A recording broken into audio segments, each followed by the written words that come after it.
Hi అండి, welcome back to మీ Najma's kitchen. ఈరోజు రెసిపీలో స్నాక్ ఐటమ్ అండి. బేకరీ స్టైల్లో పీనట్ బిస్కెట్స్ ఎలా ప్రిపేర్ చేసుకోవాలో చూసేద్దాం. ఇందులో బటర్, నెయ్యి, అలాగే ఆయిల్ ఏమీ యూస్ చేయకుండా చాలా ఈజీగా అలాగే టేస్టీగా ప్రిపేర్ చేసుకుందామండి. నోట్లో వేసుకోగానే వెన్నెలా కరిగిపోతాయి. ఒకసారి చేసి పెట్టుకున్నామంటే పిల్లలకి స్నాక్స్ బాక్స్లో కూడా యూజ్ అవుతాయి. లేట్ చేయకుండా ఎలా ప్రిపేర్ చేసుకోవాలో చూసేద్దాం. ఫస్ట్ అయితే ఇక్కడ చూపిస్తున్న బౌల్తో 1 కప్ పల్లీలని ఫ్రై చేసుకోవాలండి. లో ఫ్లేమ్లోనే ఫ్రై చేసుకోవాలి. ఎప్పుడు పల్లీలు ఫ్రై చేసినా నేను చెప్తూ ఉంటాను కదండి, లో ఫ్లేమ్లో మాత్రమే ఫ్రై చేసుకోవాలని. ఇలా మంచి కలర్ వచ్చేంత వరకు ఫ్రై చేసుకోవాలి. చూడండి, ఒక పల్లీని ఇలా క్రష్ చేస్తే పైన పొట్టు కూడా వచ్చేంత వరకు ఫ్రై చేసుకోవాలండి.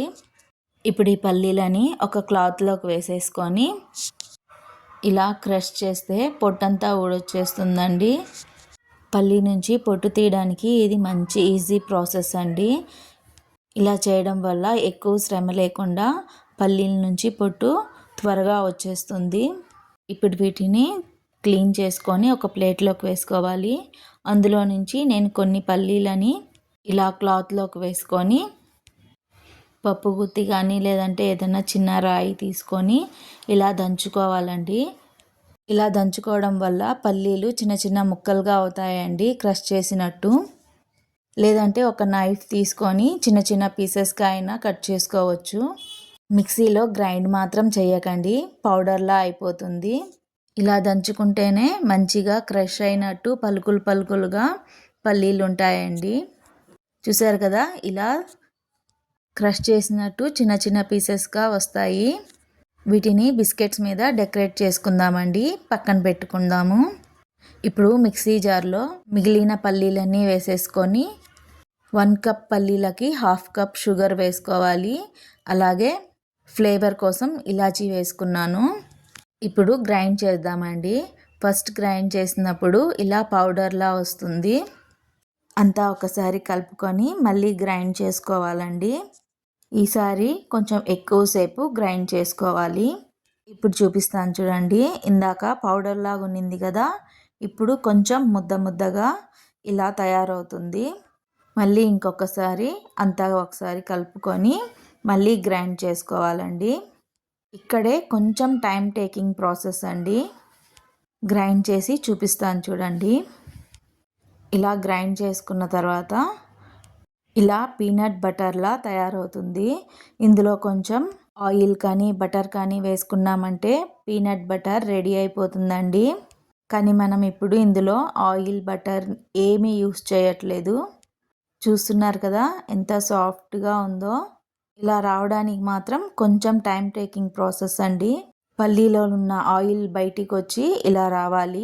2-3 టైమ్స్ మిక్సీ చేసేసి రావట్లేదు అనేసి ఆయిల్ కానీ బటర్ కానీ వేసేయకండి.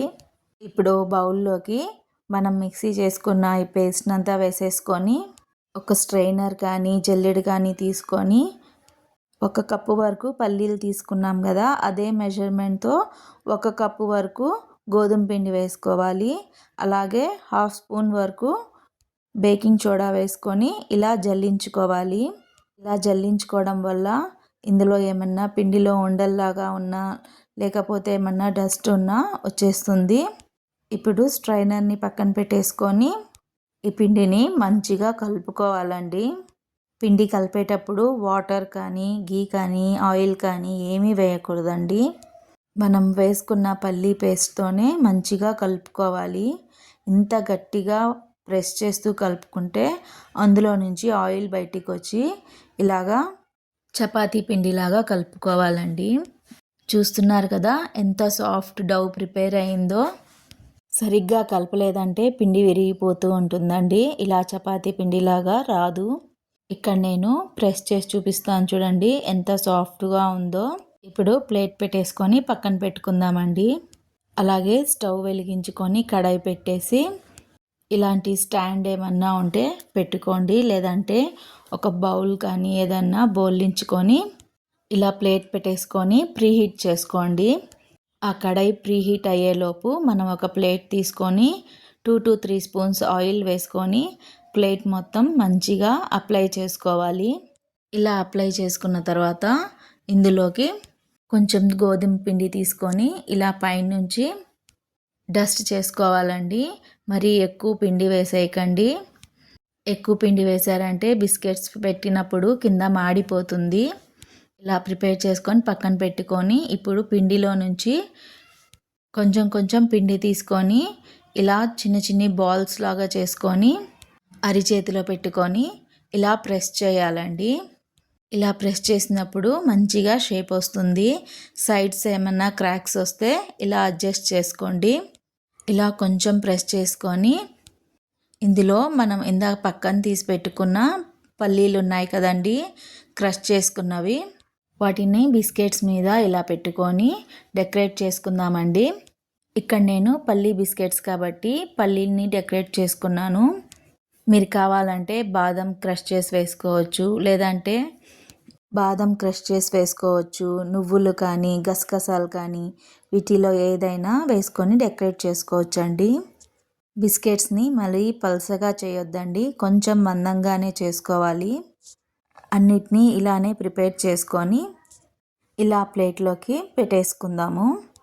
ఈ బిస్కెట్స్ ప్రిపేర్ చేసుకోవడం చాలా ఈజీ అండి. చూస్తున్నారు కదా ఎంత చక్కగా వచ్చాయో. ఇప్పుడు వీటిని మనం ప్రీహీట్ చేసుకున్న కడాయిలోకి పెట్టేసుకుందామండి. కడాయి కూడా బాగా హీట్ అయ్యింది. ఇప్పుడు ఇందులో కావాలంటే కింద కడాయిలో సాల్ట్ వేసుకోవచ్చండి, నేనేమీ వేయలేదు. స్టాండ్ పైన మనం ప్రిపేర్ చేసుకున్న బిస్కెట్స్ ప్లేట్ని పెట్టేసుకొని క్లోజ్ చేసేద్దాం. అవి బేక్ అవ్వడానికి 20 మినిట్స్ పడుతుందండి. ఈలోపు నెక్స్ట్ బ్యాచ్ కూడా ఇలా ప్లేట్లో ప్రిపేర్ చేసుకొని పెట్టేసుకున్నాను. నెక్స్ట్ టైం ప్రిపేర్ చేసుకున్న బిస్కెట్స్ చూడండి, క్రాక్స్ కూడా లేకుండా ఎంత బాగా వచ్చాయో. ఇప్పుడు ఈ ప్లేట్ని కూడా నేను ఇంకొక కడాయిలోకి పెట్టేసుకుంటాను. 20 మినిట్స్ తర్వాత చూపిస్తున్నాను చూడండి. బిస్కెట్స్ అయితే మంచిగా పర్ఫెక్ట్గా బేక్ అయిపోయాయి. చూస్తున్నారు కదా కలర్ ఎంత బాగా వచ్చిందో. ఇవి వేడిగా ఉన్నప్పుడు సాఫ్ట్గా ఉంటాయండి. ఇలా ఉన్నప్పుడు తీయకూడదు, బాగా కూల్ అయిపోయిన తర్వాత బిస్కెట్స్ని తీయాలండి. నేను కూల్ అయిపోయిన తర్వాత చూపిస్తున్నాను చూడండి. బిస్కెట్స్ ఎంత ఈజీగా వచ్చేస్తాయో. ఒక ప్లేట్లోకి అయితే తీసి చూపిస్తున్నాను. బాగా చల్లారిన తర్వాత మాత్రమే బిస్కెట్స్ని సపరేట్ చేయాలండి. చూస్తున్నారు కదా ఎంత పర్ఫెక్ట్గా బేక్ అయ్యాయో. వేడిగా ఉన్నప్పుడు తీస్తే విరిగిపోతాయండి. అంతే అండి, బిస్కెట్స్ అయితే రెడీ అయిపోయాయి. కానీ ఇందులో మీకు ఒక చిన్న టిప్ కూడా చెప్తాను. అదేంటంటే బిస్కెట్స్ బేక్ చేసేటప్పుడు లో ఫ్లేమ్లోనే పెట్టుకొని బేక్ చేసుకోండి, లేదంటే హై ఫ్లేమ్లో పెట్టుకున్నామంటే ఇలా మాడిపోతాయండి. ఇందాక చెప్పాను కదా, ప్లేట్ని డస్ట్ చేసుకునేటప్పుడు ఎక్కువగా పిండి వేసుకున్నామంటే అవి బేక్ అయ్యేలోపు కిందంతా మాడిపోతుంది. లైట్గా పిండి వేసుకొని డస్ట్ చేసుకోండి, లేదంటే బటర్ పేపర్ యూస్ చేసుకోండి. ఇక్కడ నేను చెప్పినట్టు ఈ టిప్స్ యూస్ చేసుకుంటూ నేను చెప్పిన ప్రాసెస్లో బిస్కెట్స్ చేసుకోండి. చాలా టేస్టీగా ఉంటాయి, ఈజీ కూడా చేసుకోవచ్చండి. మరి మీరు కూడా తప్పకుండా ట్రై చేసి ఎలా వచ్చాయి అన్నది కామెంట్ చేయండి. అలాగే వీడియోకి మర్చిపోకుండా లైక్ ఇచ్చి మీ ఫ్రెండ్స్ అండ్ రిలేటివ్స్కి షేర్ చేయండి.